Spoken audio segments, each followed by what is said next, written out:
Kembali lagi di cerita Guchen. Buat yang suka cerita ini silahkan like dan share, buat yang belum subscribe, mau kapan subscribe-nya? Oke, kita langsung aja ke ceritanya. Semua diawali dengan perceraian. Bab 731-735. Guchen benar-benar dianiaya, dia benar-benar tidak merawat tanaman obat. Tidak ada perawatan tumbuhan di gunung, hanya bahan obat. Tidak peduli bahan obat apa yang ditanam di atasnya, meskipun Anda tidak menyiramnya, Anda akan menemukan bahwa tanaman tersebut tumbuh lebih lebat dan kuat setelah beberapa saat. Tidak peduli seberapa keras dia mencoba menjelaskan, Ye Dongqing tidak mempercayainya. Harus dikatakan bahwa Guchen memiliki keraguan dan tidak mau mengungkapkan hal itu kepada dirinya sendiri. Bibi, aku benar-benar tidak berbohong padamu. Kata Guchen tanpa berkata-kata di ujung telepon. Ye Dongqing tersenyum sinis dan berkata, aku tidak akan pernah bisa mempercayai mulut pria. Wajar jika kamu tidak ingin mengatakannya. Bahan obatmu akan sangat kompetitif di masa depan. Bagaimana mungkin kamu bisa memberitahu orang lain dengan santai? Guchen hanya bisa terdiam. Akan membosankan jika terus membicarakan topik ini. Sejak dia menemukan bahan obat ini hingga sekarang, Guchen tidak pernah berpikir untuk melawan keluarga Ye, apalagi merebut pasar keluarga Ye. Jika dia benar-benar kejam, dia akan mampu mencaplok setengah pasar keluarga Ye dalam waktu 3 bulan. Itu benar. Guchen akan menutup telepon, tetapi kemudian Ye Dongqing menambahkan, kamar saya tidak boleh ditempati oleh wanita lain, jika tidak, kamu akan mati. Saya akan datang ke Jiangsu sebentar lagi. Apa? Apakah kamu ingin jatuh ke pelukan suamimu? Kamu ingin mati? Suara Ye Dongqing mengertakkan gigi datang dari ujung telepon yang lain. Lalu datanglah kutukannya yang luar biasa dari ujung sana. Ternyata kamu sudah lama mencintaiku tanpa kamu sadari. Adikku yang bau sudah menaiki kapal bajak laut milikku. Apa kamu masih mau turun? Sudah terlambat. Puff. Ye Dongqing di ujung telepon hampir muntah darah karena ketidakberdayaan orang ini. Tunggu saja aku. Aku akan pergi ke Jiangsu dan bertarung denganmu. Ye Dongqing meraung di ujung telepon. Guchen mendecakkan lidahnya dan tersenyum jahat, apakah 1 kotak cukup? Jika 2 kotak tidak cukup, kamu akan mati atau aku yang akan mati. Keluar. Di ruang tamu berjauhan, mereka semua mendengar raungan Ye Dongqing di telepon. Guchen juga memegang telepon 1 meter dari telinganya, dan suara kerasnya membuat gendang telinganya menusuk. Ling Meixue bergegas dan mengambil telepon. Tapi di ujung lain telepon, dia hanya mendengar Ye Dongqing berkata bahwa dia ingin menguliti dan menjepitnya. Akhirnya setelah ngobrol sebentar, mereka menutup telepon. Apa yang dia katakan padamu? Guchen menatap Ling Meixue dan bertanya dengan curiga. Ling Meixue melemparkan ponselnya ke sofa, kamu akan mati. Dia bilang dia akan segera membeli tiket dan terbang untuk menggantungmu di pohon delima. Beli tiket dalam semalaman dan pergi. Hahaha. Dalam sekejap ruangan menjadi hidup, terdengar ledakan tawa. Meskipun pria ini tidak tahu malu, penuh sarkasme, dan menyebalkan, tanpa dia, hanya akan ada sedikit tawa di seluruh keluarga. Larut malam. Guchen yang sedang tertidur, dia merasakan seseorang menyelinap ke tempat tidurnya dengan tenang. Kakak, aku di sini. Bai Ruohan diam-diam naik ke tempat tidurnya dan berbaring di pelukannya. Setelah beberapa saat, tubuhnya yang awalnya dingin dihangatkan oleh selimut Guchen. Di halaman, 2 bayangan hitam berkeliaran di sekitar villa. Ada kamera dan sensor inframerah di mana-mana, semuanya dipantau dengan cermat oleh Guchen. Selama seseorang dengan paksa melintasi tembok, alarm akan segera berbunyi di dalam ruangan. Tidak hanya itu. Dengan cara ini, ada pemeriksaan rutin setiap malam, dan kewaspadaannya bahkan lebih tinggi daripada Guchen. Justru karena ukurannya yang kecil dan merupakan briket hitam kecil, Anda tidak dapat menemukannya di manapun. Tapi jangan dikira mudah dibuli karena kecil, belum tentu begitu. Pendengaran dan penciuman si kecil ini sangat sensitif. Kedua pria berbaju hitam yang terus-menerus berlarian mungkin tidak memperhatikan Huzi, tapi si kecil ini telah menemukan mereka berdua. Alasan mengapa mereka tidak mengeluarkan suara adalah karena kedua orang ini hanya berputar-putar, tanpa ada niat untuk masuk. Di hutan. Saudaraku, aku melihat sekeliling. Mereka semua berada di bawah pengawasan dan pemindaian inframerah. Cahayanya sangat jelas terlihat di malam hari, bahkan di atap. Kita tidak bisa masuk. Selama kita memasuki villa, kita mungkin akan ketahuan. Pria bertopi tinggi juga memiliki sebatang rokok di mulutnya, ayo pergi, ini pasti tidak akan berhasil hari ini. Orang ini benar-benar pencuri, dia semakin berhati-hati. Dia memiliki ruangan yang penuh keindahan, aku khawatir dia lebih berhati-hatilah. Itu masuk akal. Setelah mengatakan itu, kedua orang itu melompat dan menghilang ke dalam hutan. Waktu semakin sempit, dan cuaca semakin dingin. Apa yang ingin dilakukan Gu Chen sekarang adalah mengumpulkan uang dan reputasi secepat mungkin, sehingga dia memiliki kekuatan yang cukup untuk menimbulkan masalah bagi keluarga Murong. Tarik satu helai rambut dan gerakan seluruh tubuh. Jika dia tidak membuat pengaturan yang lebih hati-hati, dia mungkin tidak bisa kembali dari utara, apalagi membawa Murong Waner kembali. Suhu di utara sekarang lebih dari 30 derajat di bawah nol, dan tubuh serta tulangnya benar-benar tidak tahan. Sekalipun dia bisa melakukannya, bukan berarti orang lain bisa. Pulau Alcatraz selalu berada di laut, dan angin muson panas bertiup. Suhu terendah sepanjang tahun tidak akan lebih rendah dari 10 derajat, atau lebih tinggi dari 40 derajat. Maka dalam beberapa hari ke depan, Gu Chen bisa dikatakan sedang disibukkan dengan bisnis bahan obat dan krim pelangsing. Saat ini krim pelangsing sudah mulai diproduksi massal, dan dia sedang memikirkan cara membuka saluran untuk menjualnya ke luar negeri. Paviliun Linjun. Dalam beberapa hari terakhir, banyak pelanggan dengan hidung mancung datang ke paviliun dan memesan krim pelangsing dalam jumlah besar. Diperkirakan pengaruhnya besar, sehingga pintu paviliun Linjun telah didatangi banyak orang dalam beberapa hari terakhir. Di dalam aula, Zhao Kai dan Zhang Xiaotian harus terus menjaga ketertiban, dan banyak pelanggan hampir mengambil tindakan beberapa kali hanya untuk bisnis kecil. Ini lebih melelahkan daripada menjalankan misi. Zhang Xiaotian memijat bahunya dan berkata dengan lembut. Wan Cheng bekerja sebagai penjaga keamanan di sana, dan kita bekerja sebagai penjaga keamanan di sini. Tuan muda telah mengembangkan dendam terhadap profesi keamanan. Zhao Kai juga berkata tanpa daya. Saat keduanya mengeluh, wanita cantik di meja depan seberang sedang menatap mereka. Jelas sekali, kata-kata ini didengar oleh mereka. Pendengaran setiap wanita cantik ini sangat transenden. Mereka bisa mendengar suara-suara yang datang dari beberapa dinding. Gu Chen juga telah memperingatkan mereka berdua sebelumnya bahwa mereka harus mengatakan apa yang harus mereka katakan tetapi tidak mengatakan apa yang tidak boleh mereka katakan, jika tidak, tembok akan memiliki telinga. Zhao Kai melihat ke arah wanita cantik di resepsi dan membuat isyarat diam, tetap diam dan menjaga ketertiban. Di kantor manajer umum. Saya membuat taruhan yang benar. Respon terhadap krim pelangsing ini sangat bagus. Tuan Gu, Anda tidak bisa menarik kembali dividen 1% yang Anda janjikan kepada saya. Qiu Yue mengedipkan mata indahnya dan berbisik. Gu Chen melihat pesanannya dan melihat bahwa belum ada iklan, jadi dia menggunakan dalih menjual bahan obat untuk menjual krim pelangsing. Sekarang sudah ada 10 juta pesanan. Jika ada yang mengiklankan ini, saya khawatir tidak butuh waktu lama bagi produk ini untuk menyapu seluruh pasar dalam negeri dan menghasilkan banyak uang. Dalam masyarakat saat ini, uang berbicara sendiri.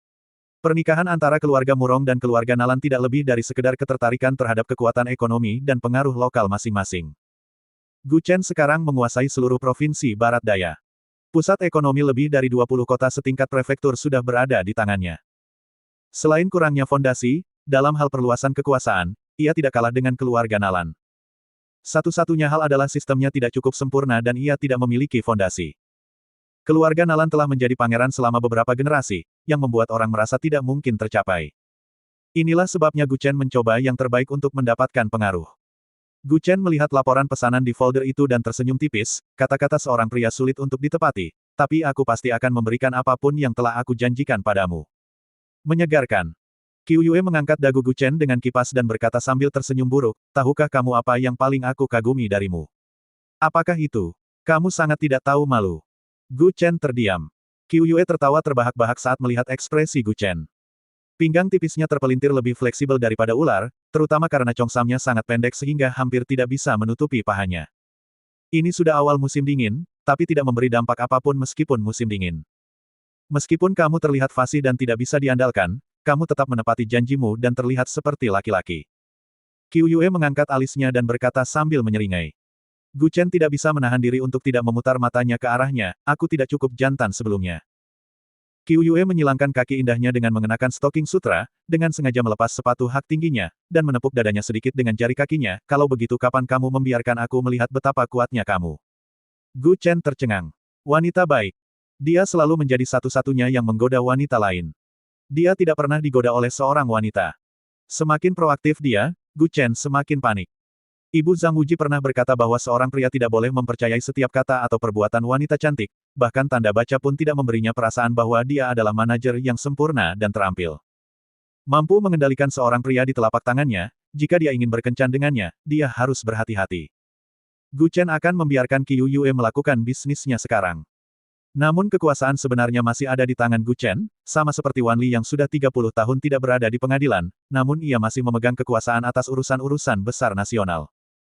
Cih, kamu ingin menipuku lagi, kamu ingin menyalakan api di hatiku, lalu kamu berbaring di telingaku dan berkata, Bibi ada di sini hari ini.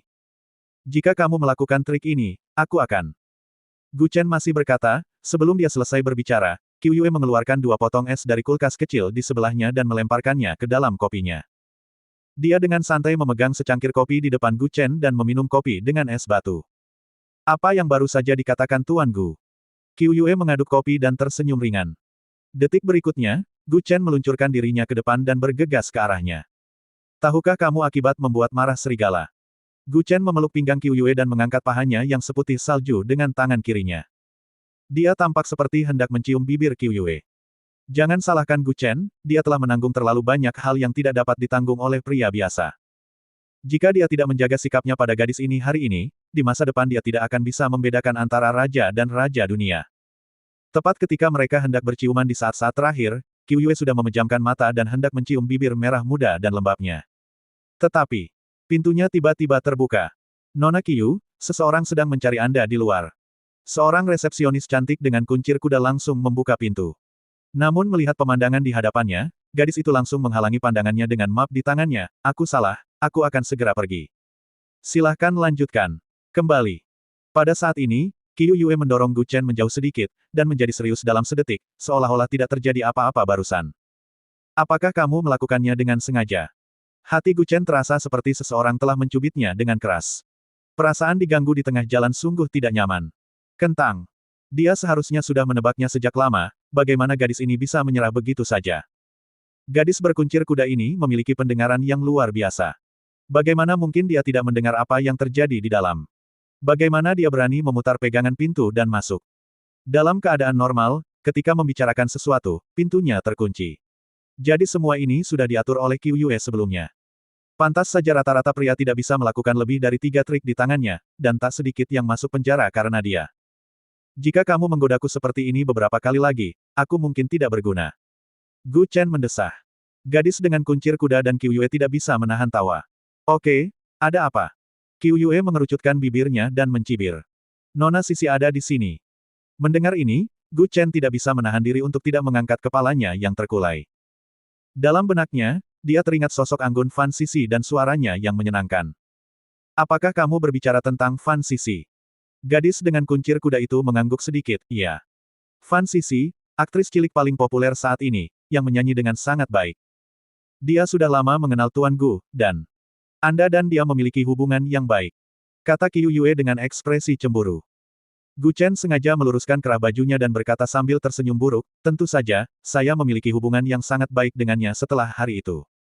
Oh, mengapa ini terdengar ambigu? Pada saat ini, sepasang stoking sutra hitam muncul di luar pintu.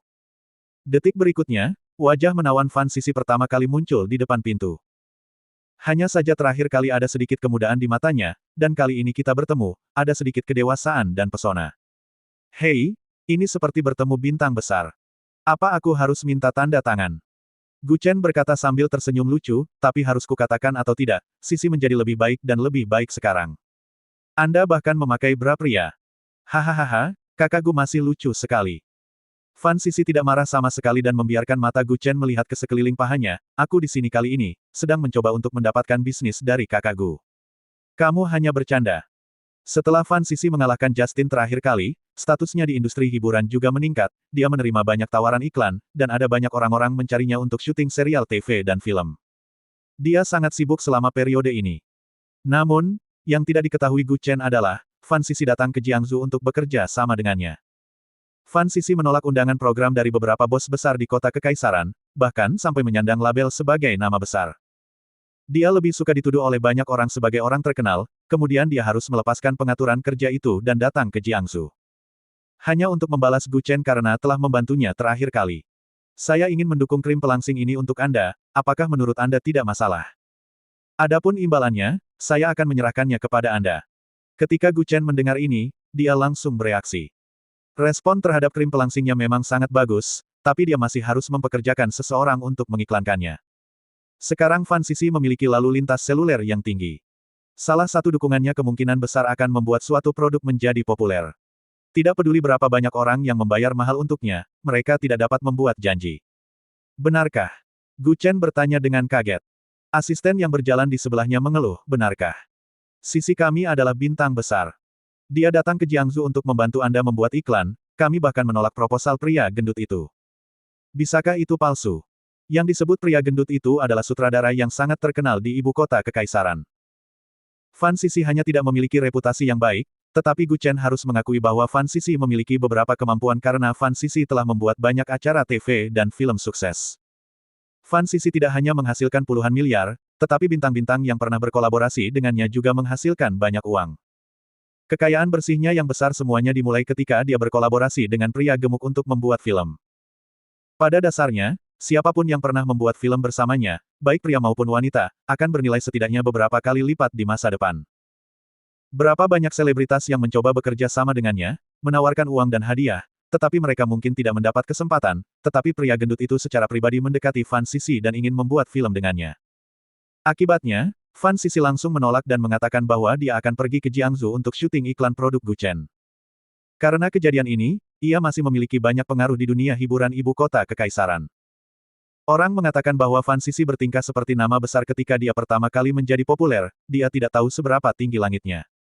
Meski dimarahi oleh agensi, hal itu tidak menghalangi tekad Fan Sisi untuk lari ke Jiangsu. Banyak orang yang mengejeknya. Berapa banyak uang yang bisa dia hasilkan dari sebuah iklan? Tidak berlebihan jika dikatakan bahwa seseorang bisa mendapatkan ratusan juta yuan dari sebuah film. Itu dia. Gu Chen mengangguk sedikit dan terkekeh, jangan khawatir, aku tidak akan memperlakukanmu dengan buruk. Terlalu vulgar untuk membayar tanpa uang. Aku akan memberimu 1% sahamnya. Bagaimana? Mendengar ini, ekspresi Qiu Yue berubah. Dia hanya memiliki 1% saham, tetapi dia masih harus membantu mengelolanya. Meskipun Fan Sisi memiliki traffic sendiri, dia hanya membuat iklan. Qiu Yue melakukan kerja keras, dan dia melakukan pekerjaan mudah. Hasilnya, keduanya menghasilkan jumlah uang yang sama. Hal ini pasti akan membuat Qiu Yue merasa sedikit dirugikan. Namun jika dipikir-pikir dengan hati-hati, sebenarnya Anda bisa mengetahui bahwa setelah Fan Sisi mengendorse produk tersebut, popularitas produk tersebut meningkat. Dulu, penjualan bulanannya hanya bisa melebihi 10 juta, namun setelah dia mengendorse, ternyata bisa menjual lebih dari 100 juta. Tentu saja itu adalah situasi yang saling menguntungkan. Cih, berapa nilai ekuitasmu sebelum membuat film? Keuntungan beberapa juta hanya lebih dari gaji Sisi selama beberapa hari. Terlihat asisten Fan Sisi merasa sedikit tidak pantas menolak ajakan begitu banyak bos besar. Dia datang ke Jiangsu bukan untuk syuting iklan, tetapi karena Gu Chen. Sekarang karirnya sedang menanjak, mengumumkan hubungannya adalah hal terpenting yang akan mempengaruhi masa depannya. Inilah sebabnya beberapa selebriti belum menikah di usia 30-an atau 40-an. Selama kamu terekspos pada cinta atau pernikahan, itu berarti kamu akan kehilangan popularitas dan fans tidak lagi mendukungmu. Apakah seorang bintang tanpa dukungan fans tetap disebut bintang? Betapapun cantiknya dan memiliki aura, Anda tetaplah manusia biasa yang sedikit lebih cantik dari orang biasa. Gu Chen memegang tangannya dan tersenyum ringan, maaf, di sini, pendapatan tidak pernah dihitung dalam puluhan ribu, tetapi dalam ratusan juta. Hanya kamu. Masih menghitungnya dalam ratusan juta. Apakah kamu punya banyak uang itu? Asisten itu melihat ke atas dan ke bawah dan berkata dengan senyum menghina. Tahukah kamu kenapa kamu hanya bisa menjadi asisten kecil, tapi Sisi bisa menjadi terkenal? Gu Chen memegang tangannya dan mengangkat alisnya lalu terkekeh. Dari segi penampilan, asisten kecil ini juga terlihat cukup bagus. Dia sama sekali tidak kalah dengan Fan Sisi, tapi hidup memang seperti ini. Orang yang menurutmu tidak sebaik kamu bisa naik ke puncak dan melihat semua gunung. Tapi Anda hanya bisa menerima. Alasan mengapa kata-kata asisten itu begitu sulit karena kurangnya bakatnya. Ia juga merasa dirinya begitu cantik dan tidak kalah dengan para selebritis itu, kenapa tidak ada yang memujinya. Fan Sisi sering memainkan peran besar dan memberi jalan kepada banyak bos besar. Selama dia diberi kesempatan kepada asisten kecil ini, dia merasa bisa berbalik. Tapi takdir tidak memberinya kesempatan. Kenapa? Asisten itu memutar matanya ke arahnya dan berkata. Gu Chen memegang tangannya dan tersenyum ringan, karena kamu tidak memiliki penglihatan. Setelah mengatakan itu, Gu Chen tertawa ke langit dan berjalan keluar pintu, seperti yang saya katakan, saya akan memberi Anda 1% saham. Itu tidak akan membuat orang berpikir bahwa Anda kehilangan semangka dan mengambil biji wijen, tetapi Anda akan memberitahu orang-orang bahwa datang ke Jiangsu adalah langkah yang bijaksana. Gu Chen menyilangkan tangannya. Dia menggelengkan kepalanya dan bersiul sambil pergi. Inilah Gu Chen. Dia akan memahami hal-hal besar tapi tidak melepaskan hal-hal kecil. Anda dapat berdiri dan mengawasi saya, tetapi jika Anda bersedia membantu saya pada saat dibutuhkan, maka saya tidak akan membiarkan Anda jatuh. Gu Chen, yang tidak punya uang, tidak pernah mengkhawatirkan hal ini. Dengan kemampuannya, dia tidak pernah berpikir bahwa menghasilkan uang itu sulit. Dia lebih memperhatikan bagaimana orang-orang di sekitarnya memperlakukannya. Asisten kecil itu melihat ke belakang Gu Chen dan berpikir keras. Meskipun dia masih sedikit tidak puas, dia tidak punya pilihan selain menahan apa yang dia katakan. Pergi ke lobi Lin Jun. Pelanggan yang datang dari seluruh dunia mengantri untuk mendiskusikan bisnis dengan Qiu Yue, dan beberapa di antaranya sangat tidak sabar hingga mulai mengutuk. Sial. Aku sudah di sini sepanjang pagi dan aku belum bertemu Nona Qiu. Apakah dia begitu sibuk? Kamu hanya menunggu sepanjang pagi. Kami bahkan harus menunggu dalam 2 hari untuk bertemu Nona Qiu. Saya datang ke sini kemarin lusa, tapi saya tidak terburu-buru sekarang. Menurut Anda bisnis ini begitu mudah bagi Anda. Anda tidak sabar, saya menyarankan Anda untuk pergi secepatnya karena Anda tidak cocok berada di sini. Tunggu terus, aku lapar. Makan di klub, tidur di klub saat mengantuk, dan pijat di klub saat lelah. Bukan masalah besar jika Anda tinggal di sini selama sebulan. Jika Anda ingin bernegosiasi bisnis dengan Nona Qiu, siapa yang bisa bertahan sampai akhir? Siapapun yang memiliki pesanan besar akan mendapatkannya. Jika tidak pelanggan besar dengan puluhan juta, pada dasarnya Anda tidak mengenal Gu Chen. Selama pelanggan besar itu telah lama bekerja sama dengan Paviliun Lin Jun, itu saja. Qiu Yue umumnya dianggap sebagai bos klub ini. Niat awal didirikannya Paviliun Lin Jun adalah untuk menyediakan tempat bagi para pengusaha yang melakukan perjalanan dari utara ke selatan untuk menetap. Setelah melakukan negosiasi bisnis, jika perlu mengirimkan barang, mereka hanya perlu menyerahkan pesanan di sini kepada perusahaan bahan obat Xingsheng, dan Chen Yue dari gudang akan mengirimkannya sendiri. Sistem lengkap seperti itu telah ditetapkan oleh Gu Chen. Semua orang hanya melihat sisi arogan, dan arogannya, tetapi hanya sedikit orang yang melihat kehati-hatian dan polanya dalam mempersiapkan hari hujan. Permainan caturnya bukan dengan keluarga Gu, atau dengan keluarga Murong, tapi dengan dunia. Awalnya, Zhang Xiaotian dan Zhao Kei ingin mengobrol dengannya, tetapi mereka takut dengan penampilan Gu Chen. Selama jam kerja, mereka akan menjaga ketertiban di sini dengan patuh. Jika tidak terjadi apa-apa, mereka hanya akan bekerja sebagai satpam. Jika terjadi sesuatu, mereka akan melakukan tugas, dan setelah selesai, mereka akan terus bekerja sebagai satpam. Gu Chen mengobrol sebentar dengan mereka dan bergegas keluar dari Paviliun Lin Jun. Ini sudah bulan Desember, dan tahun baru Imlek akan segera tiba. Yang paling dia takuti adalah tahun baru Imlek. Rumah setiap orang hidup dan ramai, dengan banyak kerabat di sekitar mereka, tetapi dia berbeda.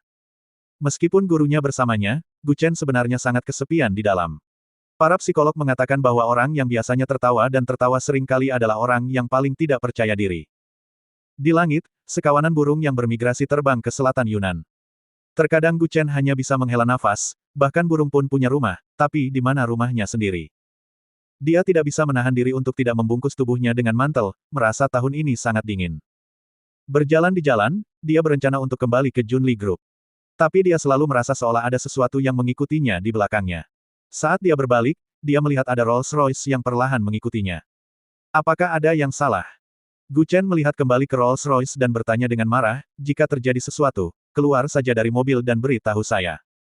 Plat nomornya dari Jiangsu, tapi sepertinya mobil ini digunakan untuk pernikahan. Ya, konfigurasinya tidak tinggi. Secara keseluruhan terlihat sangat baru. Pada saat ini, seorang pria parubaya keluar dari mobil, memandangnya dengan hormat dan berkata, Tuan Gu, ayo masuk ke dalam mobil dan bicara perlahan. Oke. Setelah mengatakan itu, dia mengikutinya ke dalam mobil dan duduk di sini dengan seorang pria berjas dan berdasi duduk di dalam. Tuan Muda Gu sudah siap untuk masuk ke dalam mobil, apakah kamu tidak takut Anda akan berada dalam bahaya? Pria berjas dan sepatu kulit itu mencibir. Dari pengucapannya, Gu Chen langsung tahu bahwa ini bukan aksen lokal, dan itu adalah aksen dari utara. Bahasa Mandarin sangat standar. Seharusnya hanya ada satu tempat di mana Anda bisa berbicara dengan baik, yaitu ibu kota kekaisaran. Justru karena pengucapan bahasa Mandarin di ibu kota kekaisaran adalah yang paling akurat dan terbaik, sehingga lambat laun menjadi bahasa umum di seluruh negeri. Di wilayahku, kamu dengan mudah memanggilku ke dalam mobil, apakah aku masih takut dalam bahaya? Gu Chen menoleh sedikit dan meliriknya dan mencibir, ini pertama kalinya kamu berani bertanya dengan pertanyaan bodoh. Sobat, tetaplah bersikap sebodoh ini. Pria berjas dan jas kulit berubah menjadi ungu karena marah, Tapi bahkan ketika mulutnya bergerak, tidak ada satupun kata makian yang keluar. Dari kata-kata pertama yang diucapkan Gu Chen, dia mengerti bahwa orang ini tidak mudah untuk diajak main-main. Tapi coba pikirkan, jika tidak ada dua kuas, tidak mungkin berkembang sejauh ini di Jiangsu. Tuan Muda Gu benar-benar pandai bicara. Saya mengagumi Anda. Pria parubaya berjas dan berdasi berkata sambil tersenyum tipis. Gu Chen hanya melambaikan tangannya, jika ada yang harus kamu katakan, katakan saja padaku. Tidak perlu terburu-buru. Ayo cari tempat untuk duduk dan minum teh. Lalu mereka menemukan tempat duduk di tepi sungai. Keduanya duduk berhadapan, dan suasananya agak canggung. Terlihat seorang lelaki tua berjalan mendekat dengan mengenakan pakaian pelayan. Orang tua ini tidak lain adalah Tuan Tua Gu, pemimpin keluarga Gu. Mengambil risiko besar, dia terbang dari ibu kota kekaisaran ke Jiangsu, tetapi saat ini dia telah mengambil identitas sebagai pelayan kafe. Setelah menggunakan pakaian ini, dia kehilangan aura masa lalu, tidak ada yang bisa membayangkan bahwa dia akan berubah menjadi pelayan di kafe. Kalian berdua, apa yang ingin kalian minum? Tuan Tua Gu membungkuk, memegang daftar menu, dan menggulir ke menu dan berkata dengan lembut. Matanya menatap Gu Chen dari waktu ke waktu, dan matanya menyipit sambil tersenyum. Dia tidak salah. Dia tidak mungkin salah kali ini. Bahkan tanpa tes DNA garis ayah, lelaki tua itu yakin bahwa pemuda ini adalah cucunya. Dia hampir diukir dari cetakan yang sama dengan ayahnya, itulah sebabnya Yandang Sang menyadarinya saat pertama kali dia melihat Gu Chen. Itu karena Gu Chen sangat mirip dengan Gu Yanxi. Jika diperhatikan dalam waktu lama, Anda akan merasa bahwa keduanya tidak sama-sama sekali, namun jika tiba-tiba Anda melihatnya dengan santai, gerakan, ekspresi, dan ekspresi saat berbicara sama persis. Apa yang terjadi di kafe ini? Bisakah orang berusia 70-an atau 80-an direkrut untuk bekerja? Gu Chen menggelengkan kepalanya sedikit dan berkata dengan bercanda, beri saya latte dengan setengah gula. Dia menyerahkan menu itu lagi kepada pria parubaya berjas. Pria ini jelas sangat sopan dan masih memegang menu dengan kedua tangannya. Aku pesan yang sama saja. Segera, setelah kopi disajikan, tiba waktunya untuk memulai bisnis. Tuan Muda Gu, apakah Anda keberatan jika saya memanggil Anda seperti ini? Pria parubaya berjas dan berdasi berkata sambil tersenyum tipis. Gu Chen memegang tangannya dan tersenyum dingin, itu tergantung maksudmu. Jika kamu meneleponku sendirian, tidak masalah, tetapi jika kamu mengasosiasikanku dengan keluarga tertentu, maka aku akan sangat tidak bahagia. Ngomong-ngomong, kamu seharusnya bertanya padaku tentang amarahku. Jika aku marah, itu tidak akan berakhir dengan baik. Kamu jelas-jelas anggota keluarga Gu, mengapa kamu tidak mau mengakui identitasmu? Banyak orang di luar keluarga, apalagi kerabat langsung, masih banyak orang di luar yang bersedia melakukannya. Tapi mengapa kamu tidak mau mengakui identitasmu? Kata pria itu sedikit terkejut. Belum lagi dikaitkan dengan keluarga bangsawan, bahkan dikaitkan dengan keluarga kaya biasa pun sudah menjadi dambaan banyak orang. Tapi Gu Chen, ini adalah anak dari keluarga bangsawan, dan dia berasal dari garis keturunan langsung. Di zaman kuno, dia akan memiliki gelar, setidaknya setingkat markis. Itu adalah sesuatu yang diimpikan banyak orang, tetapi Gu Chen mencibirnya. Kini identitas Gu Chen sebenarnya sudah diketahui banyak orang, namun belum dipublikasikan. Semua orang hanya menebak-nebak dan meragukan. Hahaha, terlepas dari apakah aku peduli dengan keluargaku atau tidak, mengingat situasiku saat ini, menurutmu apakah aku perlu mendapatkan gelar yang tidak beralasan itu? Gu Chen berkata sambil tersenyum tipis sambil memegang kopi, waktu sudah habis. Jika saya ingin maju, saya tidak perlu mengambil jalan pintas, saya masih bisa mencapai tujuan saya sendiri. Adapun Tuan Muda Gu yang Anda cari, mengapa Anda tidak pergi ke tempat lain dan mencari lagi? Keluarga Gu penuh lubang sekarang. Apakah pantas disebut keluarga bangsawan? Beberapa keping lumpur yang tidak dapat ditahan tembok, hampir menghabiskan seluruh tabungan yang telah dihabiskan keluarga Gu selama 8 masa kehidupan. Ini juga merupakan keterampilan. Sama seperti Qianlong, dia sendirian menghabiskan tabungan yang dikumpulkan dari generasi ke generasi masyarakat dinasti Qing. Apa kemampuan ini? Meskipun demikian, selalu ada orang yang merasa bahwa Gu Chen sedikit tidak berterima kasih karena dia tidak mau mengakui identitasnya dan menentang keluarganya. Keluarga Gu saat ini tidak lagi berada di puncaknya pada 20 atau 30 tahun yang lalu. Saat ini mereka masih cukup terkenal di dalam negeri, tetapi tidak memiliki pengaruh sama sekali di luar negeri. Banyak orang bahkan tidak tahu tentang keluarga Gu di ibu kota kekaisaran, tetapi beberapa keluarga lain juga terkenal di luar negeri. Mereka yang memiliki sedikit pengalaman, bahkan masyarakat kelas menengah sekalipun, bisa dengan santai menyebutkan beberapa keluarga terkenal di dunia. Misalnya, keluarga Ross, keluarga Ford, dan keluarga Eri adalah keluarga terkenal di dunia. Memang ada beberapa keluarga terkenal yang bisa dikirim ke kerajaan Xia, seperti keluarga Zhu di ibu kota kekaisaran, keluarga Kong di ibu kota kekaisaran, keluarga Murong di utara, dan lainnya. Perusahaan-perusahaan milik keluarga ini semuanya terkenal secara internasional. Meski tidak bisa masuk 10 besar, tetap tidak ada masalah di 20 besar. Di sisi lain, keluarga Gu hanya berada di posisi 300 teratas. Jika lelaki tua itu tidak melakukan eksploitasi militer besar-besaran saat itu, keluarga Gu mungkin sudah tersingkir sejak lama. Jika suatu saat lelaki tua itu meninggal, hari-hari baik keluarga Gu akan berakhir. Diperkirakan jika lelaki tua itu meninggal, keluarga Gu akan mundur dari keluarga bangsawan dalam waktu 3 tahun, dan dalam waktu 5 tahun mereka harus meninggalkan ibu kota kekaisaran, atau terpaksa mundur ke kota-kota di sekitar ibu kota kekaisaran. Bagaimanapun, keluarga Gu pasti tidak memiliki tempat di ibu kota kekaisaran. Keluarga bangsawan tidak hanya berjuang untuk kekuatan, tetapi juga untuk sumber daya keuangan. Ada arena kompetisi keluarga setiap 5 tahun sekali. Saya telah menyebutkan hal ini sebelumnya. Hal ini terutama untuk mengevaluasi kekuatan setiap generasi. Oleh karena itu, anak-anak dalam keluarga akan memiliki guru yang mengajarkan seni bela diri di sekitar mereka sejak mereka masih kecil. Setiap keluarga juga memiliki monster tua yang menguasai rumah. Keturunan yang dihargai oleh pemilik keluarga akan dibawa keluar secara individu untuk menerima bimbingan dari guru duniawi tersebut. Seringkali, semakin kuat keturunannya, semakin besar peluang kebangkitan keluarga. Namun, dalam 10 tahun terakhir, keturunan keluarga Gu telah dikalahkan berulang kali di kompetisi keluarga, dan bahkan menyerah dan berhenti berkompetisi. Keluarga Gu hanya memiliki sebidang tanah ini di provinsi Barat Daya sebelumnya. Alasan mengapa mereka dapat mempertahankan tempat itu adalah karena keluarga lain mengira itu adalah tanah tandus yang tidak berguna untuk dirampas. Tapi sekarang, bahkan provinsi Barat Daya telah diambil alih oleh Gu Chen. Keyakinan apa yang dimiliki keluarga Gu yang perlu ditiru oleh Gu Chen? Ketika pria parubaya berjas dan sepatu kulit mendengar apa yang dikatakan Gu Chen, dia tidak bisa menahan cibiran, "Tuan muda Gu, apakah kamu terlalu percaya diri? Dibandingkan dengan kamu sekarang, kamu pasti berada dalam banyak masalah. Hanya keluarga yang bisa melindungimu. Tolong lepaskan prasangka buruk masa lalumu dan segera ambil jalur yang benar." Hehehe, jalanku adalah jalur yang benar. Saat ini, dia mendengar gadis kecil di meja sebelahnya kehilangan kesabaran. "Kamu orang tua, apakah kamu tidak tahu bagaimana melakukan sesuatu? Kamu memasukkan jarimu ke dalam kopi, dan kamu tidak tahu bagaimana menanganinya. Menjijikkan sekali, bagaimana kamu bisa membuat minum seperti ini? Benar sekali, lihat tangannya yang hitam. Kamu terlihat seperti orang yang melakukan pekerjaan kotor. Siapa tahu ada bakteri di tubuhmu. Kamu sudah tua, pekerjaan apa yang kamu lakukan? Aku tidak menerima permintaan maafnya. Panggil bosmu." Ketika Gu Chen mendengar ini, dia tidak peduli lagi dengan pria berjas itu, dia hanya berdiri dan berjalan. "Dua wanita cantik, aku mengundangmu untuk minum kopi ini. Aku akan membiarkanmu melupakannya. Mengapa kamu mengucapkan kata-kata buruk kepada orang tua?" Gadis dengan kuncir kuda berkata dengan marah, "Kamu pikir kamu ini siapa? Apakah kamu berpura-pura keren? Apakah saya membutuhkan Anda untuk membelikan saya kopi? Anda hanya mencoba mengobrol dengan saya, kan? Saya tidak peduli kepada Anda. Panggil bos, kita harus diberi kompensasi."